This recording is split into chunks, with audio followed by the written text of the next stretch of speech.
नमस्ते। कभी सोचा है कि एक गलत कॉल सिर्फ एक गलत नंबर से कहीं ज्यादा हो सकती है? एक ऐसा डिजिटल साया जो पीछा करने लगे। आज हम एक ऐसी ही बहुत ही रहस्यमय कहानी की तह तक जाने वाले हैं। एक ऐसी कहानी जहां टेक्नोलॉजी और डर दोनों एक साथ चलते हैं। तो चलिए इस केस फाइल को खोलते हैं। आयशा को लगा कि उस रात जो कुछ भी हुआ वो बस एक बुरा सपना था जो अब खत्म हो चुका है। पर उसे क्या पता था कि असली कहानी तो अभी शुरू हुई थी। सोचिए, इस एक लाइन ने ही पूरे केस की दिशा बदल दी। मतलब जो कुछ भी हुआ था वो तो बस एक शुरुआत थी। और यहीं से उठता है वो सवाल जिसने सिर्फ आयशा को ही नहीं बल्कि पुलिस को भी चक्कर आकर रख दिया।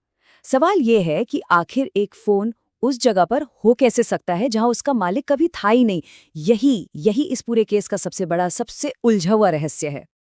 तो ठीक है, केस फाइल का पहला हिस्सा ये हमें सीधा पुलिस स्टेशन लेकर चलता है, जहां एक आम सी लगने वाली पूछताछ देखते देखते एक बहुत ही खतरनाक डिजिटल पहेली बन जाती है। इंस्पेक्टर मलिक आयशा को एक चौंकाने वाली बात बताते हैं। वो कहते हैं कि उसके फोन से एक डिस्ट्रेस सिग्नल गया था और उस सिग्नल की लोकेशन वो एक मर्डर सीन थी।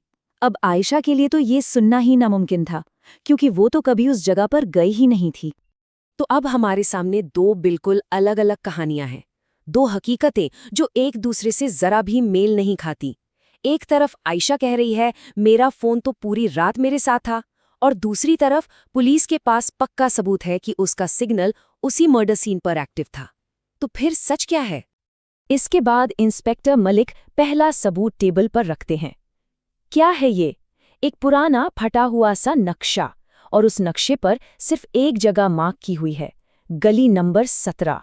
जी हाँ, ये वही जगह है जहां कत्ल हुआ था और जहां से आयशा के फोन का सिग्नल मिला था। चलिए अब कहानी को पुलिस स्टेशन से बाहर लेकर चलते हैं, सीधा उसी खौफनाक गली में, क्योंकि यहाँ इन्वेस्टिगेशन टीम को कुछ ऐसा मिलने वाला है जो इस केस को और भी ज्यादा उलझा देगा। जब टीम गली नंबर 17 पहुंचती है तो सबसे पहले एक बहुत ही अजीब बात सामने आती है। वो पूरा का पूरा इलाका एक सिग्नल डेड जोन है, मतलब वहां नेटवर्क आता ही नहीं है। लेकिन फिर भी ठीक रात 11:39 पर एक बहुत ही छोटी सी जगह पर एक सिग्नल एक्टिव हुआ था। सवाल ये है कि आखिर ये मुमकिन कैसे हुआ। और अब सुनिए सबसे हैरान करने वाली बात। वो सिग्नल वो आया कहाँ से था? एक पुराने टूटे-फूटे फ़ोन बूथ से। एक ऐसा फ़ोन बूथ जो पिछले 10 सालों से ऑफिशियली बंद पड़ा था। और जब उस बंद पड़े फ़ोन बूथ की तलाशी ली गई, तो अंदर से एक छोटा-सा नोट मिला और उस पर ताज़ा स्याही से लिखा था, हेल्प मी, मेरी मदद करो। ये किसने लिखा था और क्यों? इस केस में फिजिकल सबूतों के बाद अब बारी आती है एक डिजिटल सबूत की। और ये एक ऐसा सबूत है जो इस पहेली को सुलझाने की जगह इसे और भी ज्यादा उलझा देता है। वापस पुलिस स्टेशन में एक सीसीटीवी टेक्नीशियन घबराई हुई आवाज में इंस्पेक्टर को बुलाता है। कहता है, सर, एक पुरानी बिल्डिंग का बैक सीसीटीवी मिला है, आप लोग ये देखना चाहेंगे? जाहिर है उसने कुछ ऐसा देख लिया था जिससे वो खुद सहम गया था। फुटेज में क्या था? रात के ठीक 11:39 पर उसी फोन बूथ के पास हुडी पहने एक आदमी खड़ा है। पर असली चौंकाने वाली बात वो आदमी नहीं, बल्कि उसके हाथ का फोन है। वो फोन न सिर्फ आयशा के फोन का सेम मॉडल है, बल्कि उसका वॉलपेपर भी हूबहू आयशा के वॉलपेपर जैसा ही है। ये कैसे हो सकता है? ये तो नामुमकिन है। बस यहीं पर पुलिस को शक होता है फोन क्लोनिंग का। फोन क्लोनिंग का सीधा सा मतलब है कि किसी ने आयशा के फोन की पूरी डिजिटल पहचान ही चुरा ली थी। मतलब उसका एक डिजिटल हमशक्ल बना लिया था ताकि वो उसकी पहचान का इस्तेमाल कर सके। और अब ये मामला सिर्फ एक पुलिस इन्वेस्टिगेशन नहीं रह जाता। नहीं, अब ये आयशा के लिए एक सीधा पर्सनल खतरा बन जाता है, क्योंकि अब वो अनजान शख्स, वो कातिल, सीधे आयशा से संपर्क करता है। अगली सुबह आयशा के फोन पर एक अनजान नंबर से एक एसएमएस आता है, जिसमें सिर्फ 4 शब्द लिखे हैं, you answered the wrong call, तुमने गलत कॉल का जवाब दिया।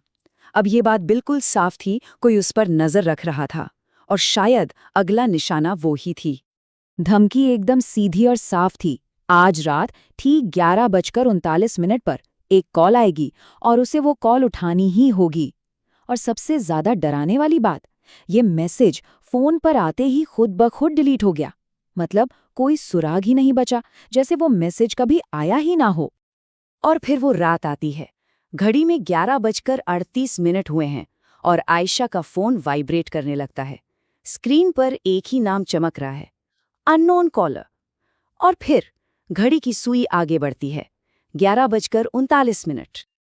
और कहानी हमें यहीं इसी एक सवाल पर लाकर छोड़ देती है। आयशा के सामने एक ऐसा चुनाव है जो नामुमकिन लगता है। अगर वो कॉल उठाती है तो क्या होगा, और अगर नहीं उठाती तो क्या वो अगली शिकार बन जाएगी? इस डिजिटल साए का अगला कदम क्या होने वाला है?